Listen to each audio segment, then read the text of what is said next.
Di tengahmu grip mata urolo tanda kaseput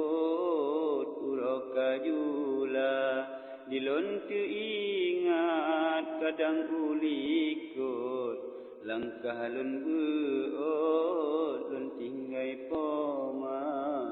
langkah lun beot lun tinggai poma. Kisah lun tulis ni bak mulafun masa di gampung sidih di poma lun laki izin ni bak poma dro lun merantau minta belanja lun merantau minta belanja